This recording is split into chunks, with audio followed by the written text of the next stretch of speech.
নমস্কার, আপনাদের সবাইকে অনেক স্বাগত আমার ইউটিউব চ্যানেলে। রিসেন্টলি আমি একটা বই পড়লাম যার নাম হচ্ছে মিচ অ্যালবামের লেখা the strangers in the lifeboat. Mitch অ্যালবামের নাম আগে শুনেছি, একটা খুব বই পপুলার হয়েছিল যার নাম হচ্ছে টিউজডে উইথ মরিস বলে। তো তারপরেই আমি এই বইটির সন্ধান পাই। অ্যাকচুয়ালি এই বইটা অতটা পপুলার নয় বা এটা নিয়ে এতটা আলোচনাও আমি শুনিনি। একটা এমনি প্রিন্টারেস্টের একটা পেজে একদিন এই বইটা আমার ফিডে আসে এবং তার সাথে একটা লাইন রিভিউ আসে সেই বইটা সম্পর্কে। তো ওই ওয়ান লাইন রিভিউ পড়ে আমি খুব ইন্টারেস্টেড হই এই বইটার প্রতি এবং তারপরেই আমি অ্যামাজনে এটাকে অর্ডার করে দিই। তো এই বইটা আমি পড়লাম রিসেন্ট, আমার একটা ট্যুর ছিল, সেই ট্যুরে ট্রেনে যেতে যেতে। তো আমি এই বইটি আরেকবার পড়ি বাড়িতে ফিরে এসে।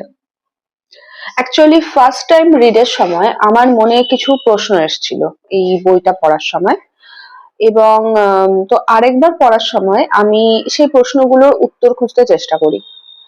এবার আমি এই প্রশ্নের উত্তর খুঁজে পেয়েছি কি পাইনি সেই ব্যাপারে পরে আসছি, কিন্তু আমি চাই আপনারা আপনারা ওই বইটা পড়ুন এবং দেখুন আপনাদের মনে কোনো কোয়েশ্চেন আসছে কিনা এবং সেই প্রশ্নের উত্তরটা খুঁজুন। উত্তরটা খোঁজা খুবই দরকারি। বইটির বিষয়বস্তুতে আসা যাক। গল্পটার শুরু হচ্ছে এরকম ভাবে যে একটা লাক্সারি ক্রুজ যেটা আয়োজন করা হয়েছিল, এটা সমুদ্রের বুকে, সেটা ডুবে গেছে এবং ডুবে যাওয়ার পর একটা লাইফ বোটে করে কয়েকজন লোক সমুদ্রের মধ্যে সার্ভাইভ করে গেছে ওই ক্রুজটা থেকে, কিন্তু তারা জানে না যে তারা কোন দিকে চলেছে বা আদৌ তারা ল্যান্ড খুঁজে পাবে কিনা। তো এরকম অবস্থায় তাদের সীমিত রিসোর্স নিয়ে, জল নিয়ে তারা 2-3 দিন সমুদ্রের বুকে ওই লাইফ বোটে করে ভাসতে থাকে এবং ওই লাইফ বোটের মধ্যে বিভিন্ন সোশ্যাল স্ট্যাটাসের, বিভিন্ন বয়সের, বিভিন্ন জেন্ডারের লোকজন থাকে। তো এরকম ভাবে 2-3 দিন পর তারা ওই শীতল সমুদ্রের জলের মধ্যে একটি লোককে ভাসতে দেখে এবং তারা সেই লোকটিকে উদ্ধার করে। এবার উদ্ধার করার পর তারা তার পরিচয় সম্পর্কে জানতে চায়, জিজ্ঞেস করে তুমি কে, তুমি কি করে এই মাঝ সমুদ্রের মধ্যে তুমি ভাসছিলে কি করে, কোথা থেকে তুমি এলে? তখন লোকটি বলে যে তোমরাই তো আমাকে ডাকছিলে, তাই আমি এসেছি। এবার তো ওই লাইফ বোটের মধ্যে থাকা লোকগুলো অবাক হয়ে যায়। তারা বলে আমরা তোমাকে ডেকেছিলাম। তখন ওই লোকটি বলে হ্যাঁ, তোমরা তো এই বিপদ থেকে উদ্ধার পাওয়ার জন্য ভগবানকে ডাকছিলে, আমি সেই ভগবান, আই এম দ্য লর্ড। তো এই ঘোষণাটি করার সাথে সাথে লাইফ বোটে থাকা লোকগুলির মধ্যে একটা মানসিক আলোড়নের সৃষ্টি হয়। কেউ মনে করে ওই লোকটা একটা ধাপ্পাবাজ, ও সবাইকে গুল মারছে, আহ এবং কেউ মনে করে যে লোকটা পাগল হয়ে গেছে, সমুদ্রে না জানি কতদিন ধরে ভাসছিল, খাবার না পেয়ে, জল না পেয়ে ওর মাথা বিগড়ে গেছে। আবার কেউ মনে করে যে না, এই সত্যি বলছে, এই লোকটাই ভগবান। তো সবাই মিলে তাকে বলে যে তুমি বাপু যদি ভগবান হও মেনে নিলাম, তো তাহলে তুমি আমাদের এই বিপদ থেকে উদ্ধার করছো না কেন? ওই বোটে একটা ছোট বাচ্চা মেয়েও আছে, তাকে তুমি কেন এই টর্চারের মধ্যে দিয়ে নিয়ে যাচ্ছ?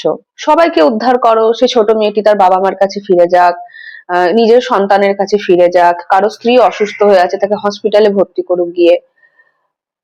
তখন সেই লোকটি বা দ্য লর্ড সে বলে যে আমি তোমাদের তখনই উদ্ধার করতে পারবো যখন তোমরা পুরোপুরি ভাবে মন থেকে বিশ্বাস করবে যে আমি তোমাদের উদ্ধার করতে পারি, তোমরা পুরোপুরি মানসিকভাবে আমার কাছে সমর্পণ করবে, তখনই তোমরা উদ্ধার হবে এই বিপদ থেকে।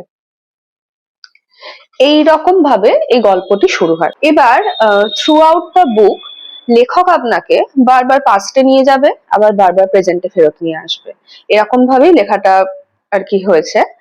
কিন্তু গল্পের ধারাবাহিকতা তাতে বিচ্ছিন্ন হবে না, পুরো পরপর ঘটনাগুলো ঘটতে থাকবে। এবং এই পুরো লেখাটা পরপর কয়েকটা জোনে ডিভাইড হয়েছে। যেমন একটা চ্যাপ্টার আছে, কয়েকটি চ্যাপ্টার আছে সি বলে, সি অর্থাৎ সমুদ্রে কি হচ্ছে সেই ঘটনার বিবরণ। তারপরে আসবে ল্যান্ড বলে চ্যাপ্টার, অর্থাৎ প্রেজেন্ট টাইম জোনে ওই লাইফ বোটটা ভাসতে ভাসতে একটা দ্বীপে গিয়ে ঠেকবে, সেই দ্বীপে কি ঘটনা ঘটছে ওই বোটটা খুঁজে পাওয়ার পর সেই ঘটনা। তারপরে আছে নিউজ বলে একটা চ্যাপ্টার, যেখানে ওই লাক্সারি ক্রুজটা ডুবে যাবে, তার মধ্যে পৃথিবীর সব প্রভাবশালী লোকেরা থাকবে, বড় স্পোর্টসম্যান, বিখ্যাত পলিটিশিয়ান, সেলিব্রিটি, বিজনেসম্যান। তো তারা যে ডুবে যাবে তার একটা আফটার এফেক্ট হিসেবে পুরো পৃথিবীতে একদম হইচই হয়ে যাবে। তো নিউজে আমরা জানতে পারবো যে কিভাবে তারা মানে চেষ্টা করবে ওই ক্রুজটাকে উদ্ধার করার। ক্রুজের মধ্যে যে বিখ্যাত লোকগুলো আছে তাদের ব্যাকগ্রাউন্ডও আমরা এই নিউজ চ্যাপ্টার গুলোতে জানতে পারবো। তো এই বইটা পড়তে পড়তে আমার মনে কিছু প্রশ্ন এসেছে, এবং সেই প্রশ্নগুলোর উত্তর পাওয়ার জন্য, যেমন আমি ভিডিওটার প্রথমে বলছিলাম, আমাকে সেকেন্ড টাইম এই বইটা পড়তে হয়েছে। আম, তো যেমন বইটিতে প্রথমেই যে লোকটি এসে ঘোষণা করে দিল যে আই এম দ্য লর্ড, আমি ঈশ্বর। তো একজন নাস্তিক হিসেবে আমার এই বাক্যটি হজম হয়নি। তো ওই বোটে থাকা লোকগুলোর মতো বইটা পড়তে পড়তে আমারও মনে হচ্ছে যে লোকটা কি ডিলিউশনাল, হয়তো বহুদিন ধরে সমুদ্রে ভাসতে ভাসতে আহ, ও হ্যালুসিনেট করছে, আম, কিছু একটা ওর মাথার প্রবলেম হয়ে গেছে। এরকম ভাবে আমি লজিক্যালি ব্যাপারগুলোকে পড়তে পড়তে আমি মাথার মধ্যে পয়েন্ট আউট করছি। তেমনি পাঠকদের মধ্যে আপনারা যখন এই বইটি পড়বেন, আপনাদের মধ্যে আপনারা যারা ঈশ্বরে বিশ্বাসী, আপনারা হয়তো ব্যাপারটাকে গ্রহণ করবেন যে হ্যাঁ হতে পারে লোকটি ঈশ্বর হতে পারে। তো দেখা যাবে যে বাস্তব জীবনেও ওই বোটের মধ্যে যেরকম হয়েছিল, বোটের লোকগুলির মধ্যে দুটো ভাগে ভাগ হয়ে গেছিল। একজন বিশ্বাস করছিল যে হ্যাঁ ওই লোকটা ঈশ্বর, এবং একদল বিশ্বাস করছে যে না নয়। বাস্তব জীবনেও দেখা যাবে যে হয়তো আমার আপনার মধ্যেও এরকম দুটো ভাগ হয়ে গেছে। তো এবং গল্প চলাকালীন আমরা দেখতে পাবো যে ওই ঈশ্বর লোকটি কিছু অলৌকিক ঘটনা ঘটাবে, এবং আম, যার ব্যাখ্যা বইটি পড়তে পড়তে হয়তো পাওয়া যাবে না, এবং সেকেন্ড টাইমও পড়তে হতে পারে, থার্ড টাইমও পড়তে হতে পারে। বইটির একদম শেষের দিকে গিয়ে এর উত্তর আছে যে লেখক লর্ড বলতে এখানে কি বুঝিয়েছেন, কাকে বুঝিয়েছেন। তো সেইটা উত্তরটা পাওয়ার জন্য আহ মনে হয় বইটি শেষ অবধি একটানা পড়া খুব দরকার, কারণ এর কন্টিনিউটি যদি বিচ্ছিন্ন হয়ে যায় বইটা পড়তে পড়তে, তো মানে অনেক কিছু ঘটনা আছে যেটার ওই সূত্রতাটা হারিয়ে যাবে। বইটা পড়তে পড়তে আমি খানিকটা ইমোশনাল হয়ে গেছিলাম, কারণ এই বইটিতে একটি বাচ্চা মেয়ের মৃত্যুর কথা আছে, এবং ওই মেয়েটি মারা যাবার পর তার বাবা মা যে মেন্টাল পেন, ডিপ্রেশন, ইগনোরেন্স, তারা রিয়েল লাইফের সাথে তারপরে কি করে কোপ আপ করবে, মানে তারা যে মানসিক যন্ত্রণার মধ্যে দিয়ে গেছে, আমিও সেই মানসিক যন্ত্রণার মধ্যে দিয়ে গেছি এই বইটা পড়তে পড়তে।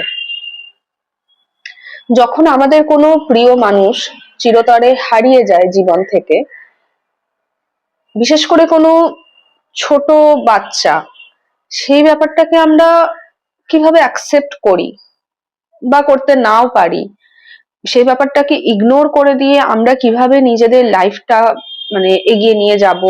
আমাদের জীবন হয়তো এগিয়ে নাও যেতে পারে, থেমেই গেল এক জায়গায়, মানে এই যে একটা লক্ষ্যহীনতা, একটা শূন্যতা।